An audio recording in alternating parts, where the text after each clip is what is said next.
Last lecture में हमने practice set 1.1 ख़त्म किया था, ठीक है। अभी ना आपके सिलेबस में कुछ रिडक्शन आ गया है, तो मैं जो भी लेक्चर्स लूँगा उसके बेसिस पे ही लूँगा, तो आपको कोई डरने की ज़रूरत नहीं है, ठीक है। तो आज हम पढ़ेंगे थियरम। थियरम का नाम क्या है? बेसिक प्रोपोर्शनैलिटी थियरम, जिसको हम क्या बोलते हैं? बीपीटी भी बोलते हैं। और दूसरा नाम इसका क्या है? Thales theorem. क्या बोला देखो, if a line parallel to a side of a triangle intersects the remaining sides in two distinct points, then the line divides the sides in the same proportion। बोला है कि आपके पास ट्रायंगल है। क्या है? एक ट्रायंगल है ए बी सी। बोला if a line parallel to a side of a triangle, तो एक जो लाइन है वो किसी साइड के पैरेलल है, मतलब ये दोनों क्या हो गए? पैरेलल। इसको मैंने ले लिया पी क्यू, बराबर है। Intersects the remaining sides in two distinct point, तो एक पी और दूसरा Q. Then the line divides the sides in the same proportion, मतलब सेम रेशो में डिवाइड कर रहा है। ये हमको क्या करना है? प्रूफ करना है। तो गिवन क्या है? गिवन कौन सा थियरम है ये? बेसिक प्रोपोर्शनैलिटी थियरम और बीपीटी थियरम और थेल्स थियरम। तो गिवन क्या है कि in triangle ABC, in triangle ABC P Q parallel है किसके? बीसी के। P Q parallel BC. To prove, अब यहाँ पे आपको क्या बोला है कि सेम प्रपोर्शन में डिवाइड करता है। प्रपोर्शन मतलब A B upon P B, sorry A P upon P B is equal to A Q upon Q C. ये हमको प्रूफ करना है। क्या प्रूफ करना है? A P upon P B is equal to A Q upon Q C. A Q upon Q C, ये हमको क्या करना है? प्रूफ करना है, ठीक है। तो यहाँ पे एक छोटा सा कंस्ट्रक्शन आएगा। कंस्ट्रक्शन में हम क्या करेंगे? बी और क्यू को ज्वाइन करेंगे, फिर पी और सी को ज्वाइन करेंगे। तो join B to Q and P to C. अब क्या आएगा आपका? प्रूफ। चल, हमने पढ़ा है कि अगर दो ट्रायंगल्स का बेस सेम होता है तो उनके एरिया का रेशियो किस में आता है? उनके हाइट के प्रोपोर्शन में। और अगर हाइट सेम होता है तो किस में आता है? बेस के प्रोपोर्शन में। तो देखो यहाँ पे हमारे पास triangle A P Q, in triangle A P Q and triangle B P Q, B P Q. अगर ध्यान से देखेंगे तो ये जो ए पी क्यू है, इसका बेस में अगर ए पी लेता हूं तो इसकी जो हाइट आएगी वो कुछ यहाँ पे परपेंडिकुलर होगी ना, यहाँ पे परपेंडिकुलर होगी, बराबर है। और ये जो बी पी क्यू ट्रायंगल है, बी पी क्यू जो ट्रायंगल है, ये हमारा ऑब्ट्यूज एंगल ट्रायंगल है। कौन सा ट्रायंगल है? Obtuse angle triangle. तो इसकी भी हाइट कहाँ आएगी?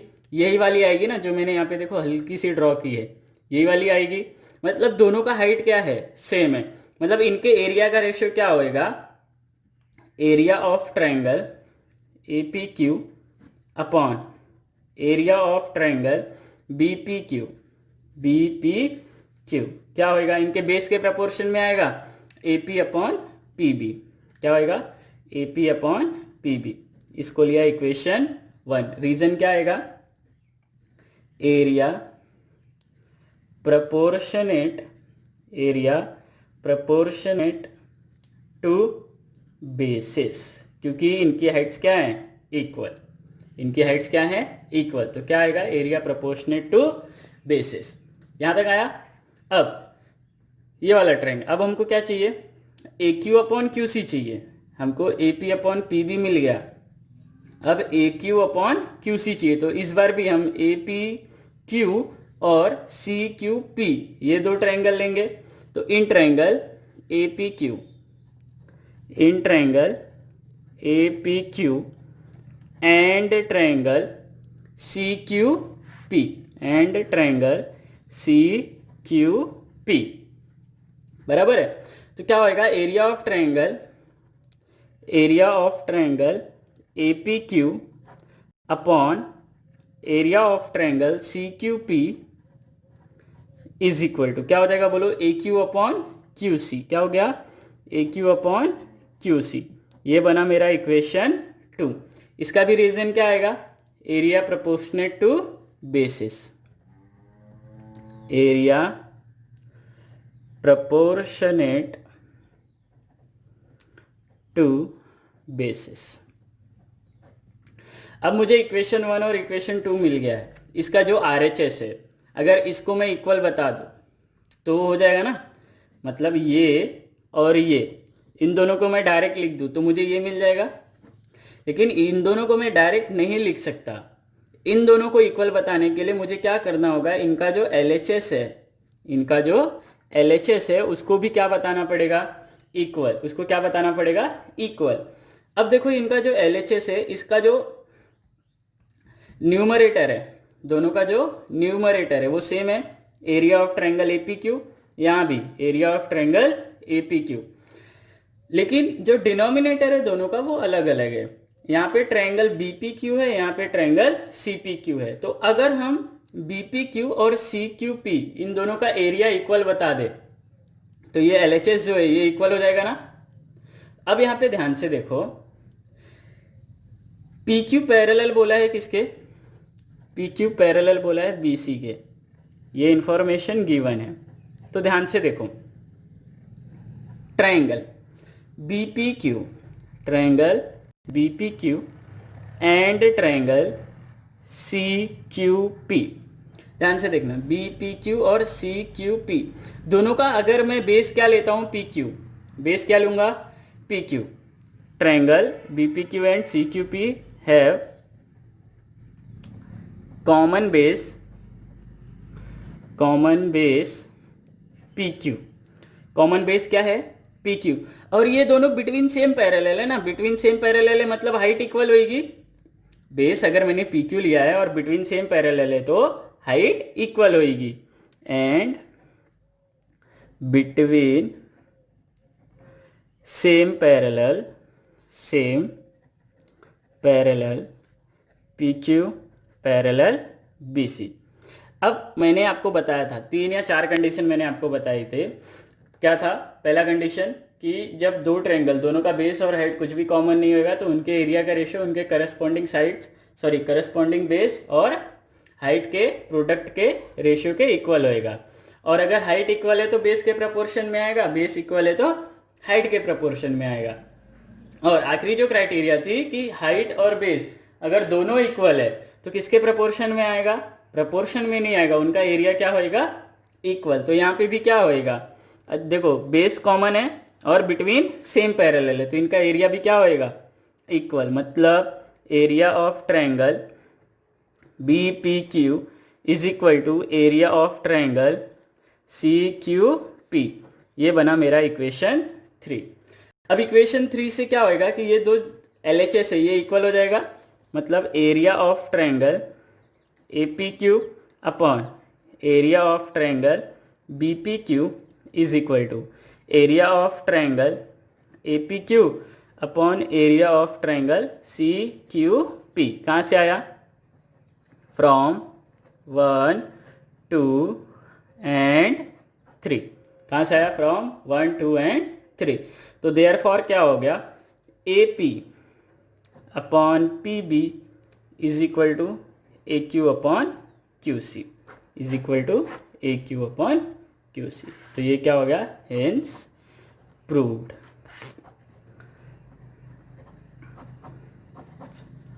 कौन सा थ्योरम, BPT थ्योरम। ये क्या बोलता है कि अगर किसी ट्रायंगल में हम किसी साइड के पैरेलल कोई लाइन सेगमेंट ड्रॉ करते हैं तो वो जो लाइन सेगमेंट होएगा बाकी दोनों साइड्स को सेम रेशियो में डिवाइड करेगा। रेशियो मतलब अगर AP अपॉन PB 1/2 है तो AQ अपॉन QC भी कितना होएगा, 1/2 ही होएगा। आया समझ में, ये BPT थ्योरम। अब इसका कन्वर्स क्या है, converse of basic proportionality theorem, converse of basic proportionality theorem. तो देखिए ये क्या बोलता है, converse of basic proportionality theorem. Converge मतलब क्या होता है, उल्टा। तो if a line divides any two sides of a triangle in the same ratio, क्या बोला है कि अगर किसी ट्रायंगल में कोई लाइन दो साइड्स को सेम रेशियो में डिवाइड करा है, सेम रेशियो में मतलब हमने यहाँ पे जो प्रूफ किया था कि A P upon P B is equal to A Q upon Q C, तो A B C P Q same ratio में डिवाइड कर रहा है, then the line is parallel to the third side. तो हमको प्रूफ करना है कि पी क्यू किसके पैरेलल है, बी सी के। पी क्यू किसके पैरेलल होएगा, बी सी के। ये हमको क्या करना है, प्रूफ करना है। तो गिवन क्या है कि P Q divides A B and A C in same ratio. तो हम डायरेक्टली क्या लिख सकते हैं, A P upon P B is equal to A Q upon Q C, A Q upon Q C. जो पिछले थ्योरम में हमने प्रूफ किया था वही यहाँ पे क्या है, गिवन। तो पिछले थ्योरम में जो गिवन था वही यहाँ पे हमको क्या करना है, प्रूफ करना है। तो टू प्रूफ क्या आएगा, to proof P Q parallel proof करना है किसके, बी सी के। यहाँ भी क्या आएगा, एक छोटा सा कंस्ट्रक्शन, यहाँ भी क्या आएगा, छोटा सा कंस्ट्रक्शन। हमको पता है ये क्या है, कन्वर्स है। क्या है ये, कन्वर्स। और कन्वर्स क्या होता है, नॉर्मली इनडायरेक्ट प्रूफ होता है। कन्वर्स क्या होता है, इनडायरेक्ट प्रूफ होता है। तो हम क्या एज्यूम करेंगे कि पी क्यू बी सी के पैरेलल नहीं है।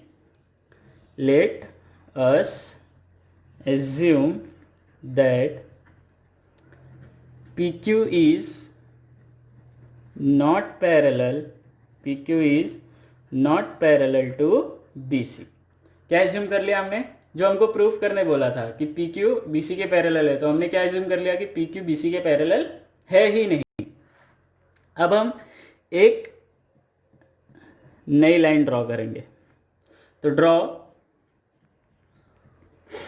पी आर, क्या ड्रॉ करेंगे, P R parallel to B C, है ना। क्या ड्रॉ किया हमने, P R parallel to B C. अब क्या आएगा, proof.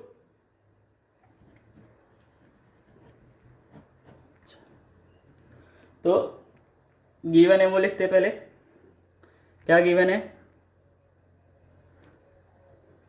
In triangle A B C A P upon P B is equal to A Q upon Q C. ये information given है, ये इंफॉर्मेशन क्या है, गिवन। इसको ले लिया हमने इक्वेशन 1। अब कंस्ट्रक्शन क्या किया हमने, पी आर पैरेलल है किसके, बी सी के। तो in triangle A B C P R parallel है किसके, बी सी के। पी आर किसके पैरेलल है, बी सी के। ये कहाँ से आया, कंस्ट्रक्शन से। कहाँ से आया, कंस्ट्रक्शन से। तो देयरफॉर अभी हमने बीपीटी थ्योरम पढ़ा ना कि अगर किसी ट्रायंगल में कोई लाइन सेगमेंट है जो कि किसी साइड के पैरेलल है, तो वो दोनों साइड्स को सेम प्रोपोर्शन में डिवाइड करेगी। तो हमको क्या मिलेगा, A P upon P B. क्या मिलेगा, A P upon P B is equal to A R upon R C. क्या मिलेगा, A R upon R C, equation 2 bracket में आएगा बी पी टी। यहाँ तक क्लियर है। अब इक्वेशन 1 और 2 को ध्यान से देखो, यहाँ पे क्या है, A P upon P B, यहाँ पे क्या है, A P upon P B. तो एल एच एस सेम है, तो आर एच एस क्या होएगा, इक्वल। मतलब A Q upon Q C is equal to A R upon R C. कहाँ से आएगा ये, फ्रॉम 1 एंड 2। यहाँ तक क्लियर है। कहाँ से आया, फ्रॉम इक्वेशन 1 एंड इक्वेशन 2। अब हमको करना क्या है, हमको ये प्रूफ करना है ना कि R और Q, ये जो दोनों पॉइंट है, ये दोनों एक ही पॉइंट है। क्या करना है, R और Q को एक ही पॉइंट प्रूफ करना है। मतलब ये दोनों एक दूसरे को क्या करते हैं, कोइंसाइड करते हैं। ये हमको प्रूफ करना है। तो अगर हम RC और QC इन दोनों को इक्वल बता दे, RC और QC इन दोनों को क्या बता दे, इक्वल, तो हमारा काम बन सकता है। तो उसके लिए हमको क्या करना पड़ेगा पता है, इन दोनों इक्वेशन में ऐड 1 ऑन बोथ साइड्स। तो हम दोनों साइड्स क्या ऐड कर देंगे, 1। मतलब A Q upon Q C plus 1 is equal to A R upon R C plus 1। अब इधर कुछ नहीं, मतलब कितना होता है, 1 होता है। अपॉन में कुछ नहीं, मतलब कितना होएगा 1 होएगा। तो ए क्यू क्रॉस मल्टीप्लिकेशन करेंगे, A Q plus Q C upon Q C, A R plus R C upon R C, cross multiplication हुआ। अब देखो A Q plus Q C, A Q plus Q C क्या मिलेगा आपको, A C, तो A C upon Q C is equal to A R plus R C, A R plus R C, वापस से आपको क्या मिलेगा, ए सी अपॉन आर सी। तो ए सी कट हो गया, ए सी कट हो गया, तो ये इधर आएगा, ये इधर आ जाएगा, तो क्या हो गया, R C is equal to Q C मिल गया। क्या मिल गया, R C is equal to Q C मिल गया। अब आर सी और क्यू सी इक्वल है, ये कब पॉसिबल होएगा, जब ये दोनों पॉइंट्स एक ही पॉइंट होंगे ना। R C is equal to Q C is possible only when, क्या, R and Q, only when points R and Q coincide each other, तो therefore हमारा assumption क्या हो जाएगा, wrong, our assumption is wrong। क्या हो गया, our assumption is wrong, तो therefore PQ पैरेलल हो जाएगा किसके, BC के, therefore PQ parallel BC, hence proved. ठीक है।